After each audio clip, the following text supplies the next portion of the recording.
Good morning বন্ধুরা, বংব্লগার নিবেদিতা চ্যানেলে তোমাদের সবাইকে স্বাগত। দেখো আজকে ব্রেকফাস্টে খাবো মেয়োনিজ স্যান্ডউইচ। তো মেয়োনিজ, ব্রেড, তারপরে এদিকে শসা, টমেটো সমস্ত কিছু রেডি করে নিয়েছি।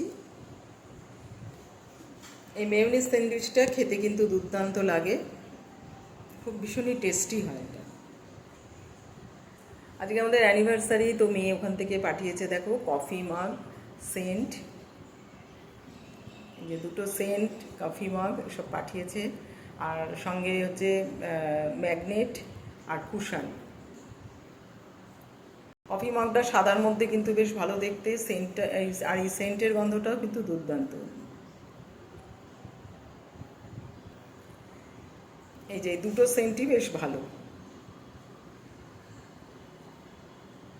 আর আমরা অ্যানিভার্সারি উপলক্ষে আজকে সিম্পল লাঞ্চই করতে হবে, কারণ মিস্ত্রি কাজ করছে, দেখতে পাচ্ছ ভীষণই মানে খারাপ অবস্থা, সব ধুলো ভালি সব একদম অগোছালো হয়ে আছে, তাই সিম্পল লাঞ্চটি তৈরি করতে হবে।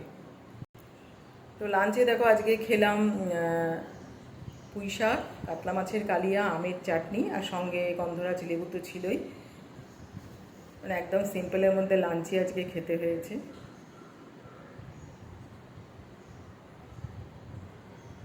এই ছিল লাঞ্চ আমাদের আজকে। তারপর লাঞ্চের পরেই একটু আম আর লেবু খাবো, তো কেটে নিচ্ছি আমটা।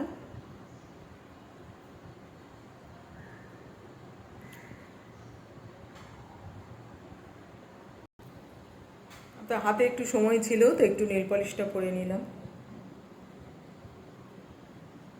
তারপরে বেরিয়ে গেলাম দেখো ইভিনিং ওয়াক করতে। আমার হাঁটা পথে একটা এই সাদা বোগেনভেলিয়া পড়ে, তো তোমাদের সাথে দেখো একটু শেয়ার করলাম। ভীষণ সুন্দর লাগছে গাছটা দেখতে দূর থেকে। আর বাইরে বেরিয়ে হাঁটতে বেরিয়ে দেখলাম প্রচণ্ড গরম, একটু হাওয়া নেই কোথাও। বৃষ্টি হবে হবে ভাবলাম, কিন্তু বৃষ্টি হয়নি, একবারে গুমোট গরম। এর মধ্যেই হেঁটে তারপরে চলে এলাম বাড়ি। এরপরে হেঁটে এসে হাত মুখ ধুয়ে সন্ধে দিয়ে ফ্রেশ হয়ে নিলাম। তারপরে হলো আমাদের ফুচকা পার্টি। ফুচকাটা খেতে কিন্তু দুর্দান্ত ছিল। আর ডিনারে খেলাম মাটন বিরিয়ানি, বাইরে থেকে নিয়ে এসেছিলাম। মাটন বিরিয়ানিটা কিন্তু দুর্দান্ত ছিল। তো বন্ধুরা, ভিডিওটা এখানেই শেষ করব। ভালো লাগলে সাবস্ক্রাইব করে দিও।